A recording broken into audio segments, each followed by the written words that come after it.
ओझर येथे पीएम शेतकरी सन्मान निधी वाटप व खेत बचाव अभियान कार्यक्रम उत्साहात संपन्न झाला। भारतीय कृषी संशोधन परिषद, पुष्प विज्ञान संशोधन संचालनालय पुणे व पीक उत्पादन खर्च योजना कृषी अर्थशास्त्र विभाग, महात्मा फुले कृषी विद्यापीठ राहुरी यांच्या संयुक्त विद्यमाने पीएम शेतकरी सन्मान निधी वाटप कार्यक्रम व खेत बचाव अभियान कार्यक्रमाचे आयोजन करण्यात आले होते।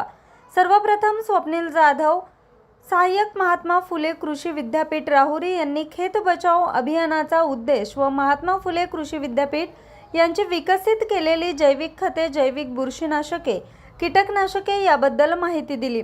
त्यानंतर डॉक्टर संजय कड यांनी फुलशेतीमध्ये जमिनीची सुपीकता टिकवून ठेवण्यासाठी माती परीक्षणानुसार खतांचा संतुलित वापर करण्याचे महत्त्व सांगितलं। रासायनिक खते, औषधे यांच्या अतिवापरामुळे जमिनीची उत्पादकता कमी होत असून पिकांच्या उत्पादनावर तसेच मनुष्याच्या आरोग्यावर त्यांचा विपरीत परिणाम होत असल्याचं त्यांनी स्पष्ट केलं। त्याला पर्याय म्हणून शेणखत, गांडूळ खत, कंपोस्ट खत, हिरवळीची खते तसेच जीवाणू खतांचा किंवा औषधांचा अवलंब करावा असं आवाहन करण्यात आलं। यानंतर डॉक्टर किरण भगत यांनी शेतकऱ्यांनी जैविक खते, जीवाणू यांचा वापर पिकांमध्ये कसा करावा याबद्दल मार्गदर्शन केलं। नितीन ढमढेरे यांनी जीवामृत, घनजीवामृत, बीजामृत, दर्शपर्णी, अर्क, ब्रह्मास्त्र आदी सेंद्रिय निविष्ठा घरच्या घरी तयार करून कमी खर्चात अधिक उत्पादन घ्यावं असं सांगितलं। सदर कार्यक्रमाला गावातील, गटातील शेतकरी, प्रगतशील शेतकरी तसेच इतर शेतकरी मोठ्या संख्येने उपस्थित होते। सदर कार्यक्रमास भारतीय कृषी संशोधन परिषद, पुष्प विज्ञान संशोधन संचालनालय पुणे, डॉक्टर किरण भगत वरिष्ठ शास्त्रज्ञ व डॉक्टर संजय कड शास्त्रज्ञ व तसेच पीक उत्पादन खर्च योजना कृषी अर्थशास्त्र विभाग, महात्मा फुले कृषी विद्यापीठ राहुरी यांचे प्रतिनिधी स्वप्नील जाधव आदी मान्यवर उपस्थित होते। न्यूज रिपोर्टर रामकृष्ण भागवत, आज 24 तास, ओझर। पण जर तुम्ही एखादा चांगला शेतकरी बघितला तर प्रोपोर्शन मध्ये वापरूनच उत्पादन मिळवतोय, कारण त्याला माती पण जिवंत ठेवायची। आपण हळूहळू तोच प्रयत्न या अशा माध्यमातून आता या आपल्याला एवढ्या चांगल्या सायंटिस्ट लोकांचं मार्गदर्शन मिळणं म्हणजे आपली भाग्याची गोष्ट आहे। म्हणजे कड सर आणि भगत सर एवढं लांबून घेऊन त्यांनी आपल्या इथं येऊन आपल्याला चांगलं मार्गदर्शन केल्याबद्दल त्यांचं मी आभार मानतो। त्यानंतर स्वप्नील जाधव सर यांनी हे घडवून आणलं की आपल्याकडे एखाद्या मंदिरात, एखाद्या समाज मंदिरात अशा ठिकाणी जर कार्यक्रम घेतला तर त्याला एवढं वेटेज राहत नाही किंवा त्याला एवढं वजन राहत नाही की बाबा कार्यक्रम आहे म्हणून जायचं किंवा कोणतरी जवळचं आहे त्याने मला बोलवलंय म्हणून जायचं, तसं न होता आपण एका सेंद्रिय प्रकल्पावरती हा कार्यक्रम घेतला।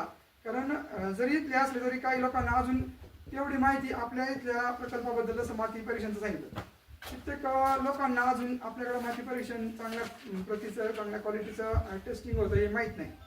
मग तिथं आल्याने अनुषंगाने काय होतं की बाबा हे काय आहे, मडकी का ठेवली, तिथं लॅबमध्ये काय काय सेटअप आहेत किंवा गाणूकत म्हणजे काय, तुमच्याकडे काय काय निविष्ट असतात किंवा अजून काय काय तुम्ही विकताय।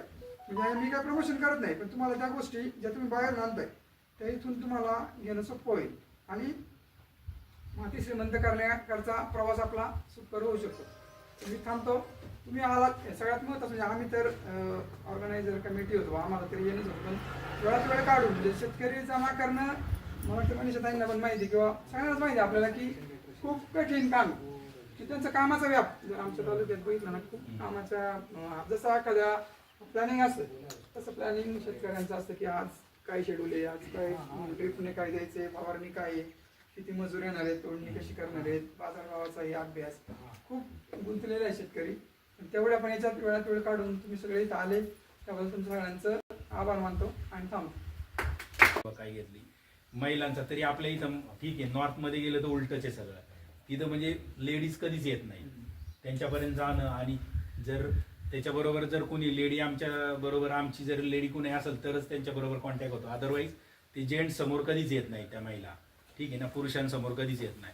तर आता संशोधनामध्ये पण असं कंपल्शन झालंय की जसं हे महिला बचत गट किंवा समजा एखादी व्हरायटी जरी डेव्हलप करायची, समजा गुलछडीचं एक्झाम्पल देतो मी, किंवा तुमचे कोणतेही जात आहे एखादी की समजा भेंडीची आहे, टोमॅटोची जात आहे, आता ज्याची लो हाईट आहे त्याला डॉर्फ म्हणतो आपण, की ती तुम्हाला टोमॅटो काढायला डिफिकल्ट जाते। आता शेतामध्ये जास्तीत जास्त कोण काम करते, महिला करतात, सगळं हार्वेस्टिंग करायला, सगळा माल काढायला सगळं महिलाच करतात। तर ती व्हरायटीची हाईट पण किती पाहिजे म्हणजे याच्यावर पण संशोधन झालंय. अर्गोनॉमिक्स. हा अर्गोनॉमिक्स, हा तुम्ही जे बोलता ते बरोबर आहे, अर्गोनॉमिक्स म्हणतात त्याला, की बाबा इझिली जसं काढता येईल, म्हणजे गेले टोमॅटो तोडले, भेंडी तोडली, काय असं म्हणजे त्याच्या हाताला पण त्रास नाही झाला पाहिजे, म्हणजे याच्यावर पण संशोधन चालू आहे. म्हणजे अशा काही